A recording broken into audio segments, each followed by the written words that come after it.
Yo, 2O_2X 22 times out here. PONDR Media represent, man. We at East River 9, and I got an incredibly special guest today for the inaugural episode of what will eventually be a weekly podcast from PONDR Media by PONDR Media. Y'all say hello to Miss Mallory Bell. Hi, y'all. The incredible, incomparable, in my opinion, Thank you, Mallory thank you. Bell. But what we want to do here, man, is just talk about goals, growth, health, wealth, and all of the wonderful creative things here in Houston. This is an outlet for the creatives in the city that are doing major things, doing incredible things, doing different things, unique things, to just come and talk and share a bite, you know, with a beautiful backdrop and just enjoy the city, enjoy the things, and talk about the culture. So with no further ado, Mallory, I want you to just introduce yourself for the people who don't know you, for someone who isn't a part of the over 100,000 subscribers that pay attention to what you got going on. Let them know. Well, I'm Mallory Bell. I'm a tattoo model / entrepreneur. There's nothing that I can't do. You put anything in my face and, you know, I kill it. Basically, I do piercings, I do braidings. What else? I do TV shows, I do music videos, photo shoots, you name it. Everything. Everything. So let's start about where you from.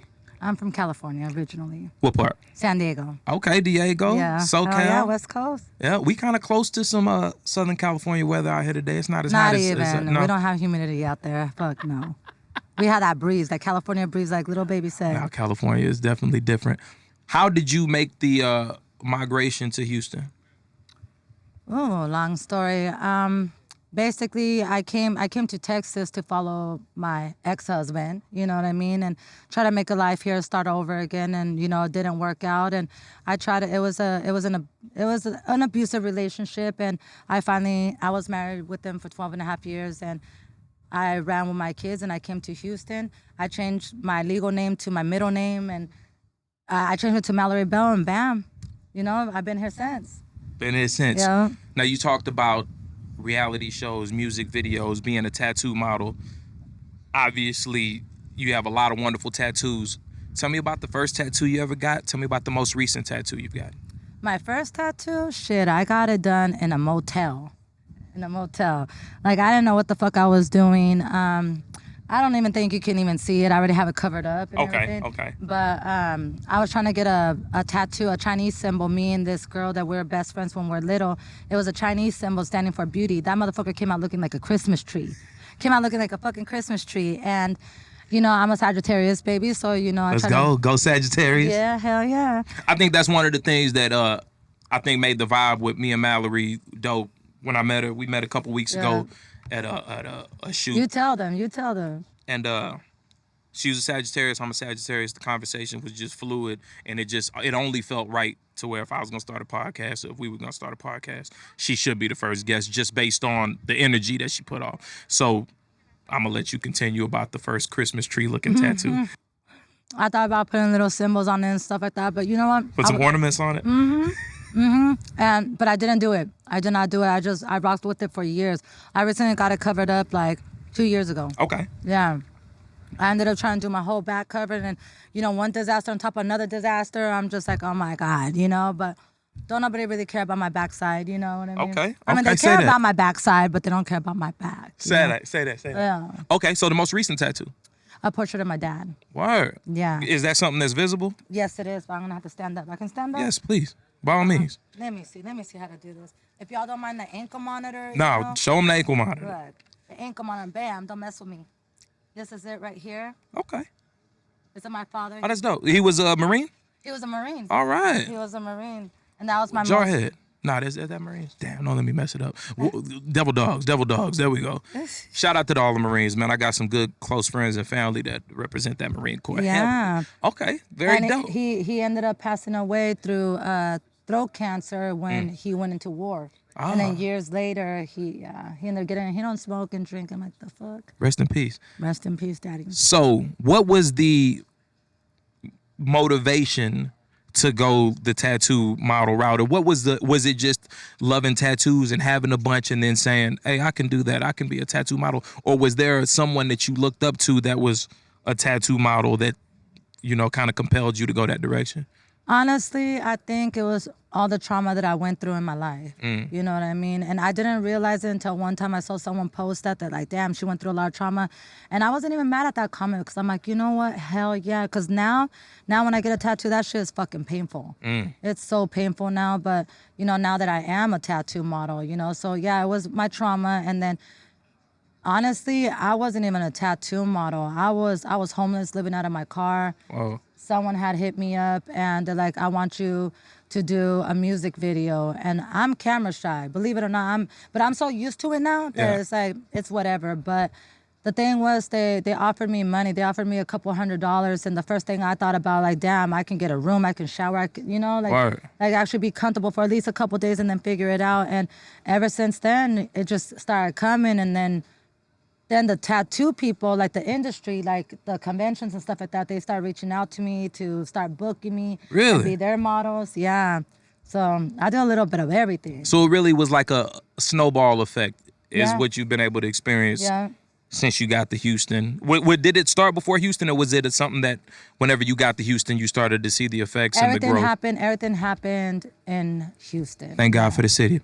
Thank God. I love it here. You know, nothing but love for Houston. Y'all been so good to me. Like, and I show love to them. You know, I really want to get a big ass tattoo, but I don't got no more room. I only got little spaces. But when they won the first World Series, I believe. Yeah. I don't know. I think it was like 2018. I was working Something at like a that. tattoo shop. Okay. And I was a receptionist, and they're getting out free tattoos. And I'm like, you know what? Let me show Houston some love. And I ended up getting the Take It Back tattoo. I see You it. Okay. Yeah, so I ended up getting it and stuff like that. And then, it went off from there. But I'm still thinking about incorporating something. I have a California tattoo on my ass. I don't know if I want to cover that shit up with Houston. I don't know. Okay. You know? Cover it That up with ass. Houston is what I say. Yeah. Man, that's wonderful. Like, tell us a little bit about that tattoo culture, like the conventions, the community. Walk us through that a little bit for the people who aren't familiar with the culture and the tattoo industry. Well, you know what? There's a lot of, like, it was different for me at first because you would see them fucking tattooing their eyeballs and shit, you know, and it's a crazy experience, but I'm so used to it, to be honest with you. I'm so comfortable in it, but them people, like, they're really dope. Yeah. They're really freaking dope at first, like, and I noticed if I knew back in the day, like, I was just putting ink on me to put ink on me, but like people were getting stuff for meanings and stuff like that. Me, I was letting people doodle on me. All right. Doodle, not doodoo. But you know what? Sometimes you get really good results from that. Yeah. I notice a lot of tattoo artists are true creatives at heart. They're usually, it stems from artists and artistry. Yeah. So, I mean, you find the right person to doodle on you, you end up with some amazing and that's why creations. I got that guy. I was at a tattoo convention, and the guy's really good. The guy's really good at portraits. Okay. And you know, basically I asked him, you know, what's up with the portrait and this and that, and he's like, let's do promo work. And I'm like, I got you. Right. And we did it, and we have a good relationship. We really do. And he even booked me for a couple conventions as well too, even after that, you know. So shout out to Ozzy, you guys. Ozzy Cruz, look him up on Instagram. So how many different tattoo artists would you say have? Shit, I lost count. Damn. I lost count. Hell yeah. Anywhere I go, you know, and there's a good tattoo artist. Well, I mean, obviously, you know, there's some beginners and stuff like that. For sure. And, But that's okay. Yeah. Yeah. But I got a little bit of Texas, Cali, New York, Idaho.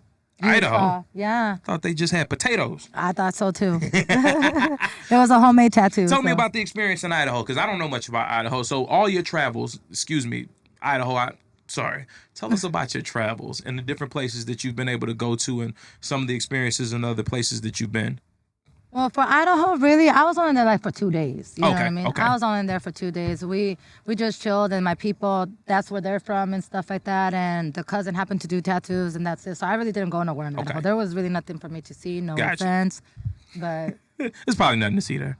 There's not. So you just came back. You just got back to Houston. Tampa. From Tampa. Yeah. Tell us how Tampa was. Man, Tampa's beautiful. I mean, it's not like Miami, I'll tell you that. But like just to sit there and relax and stuff like that, it was fun. So was it a work thing or?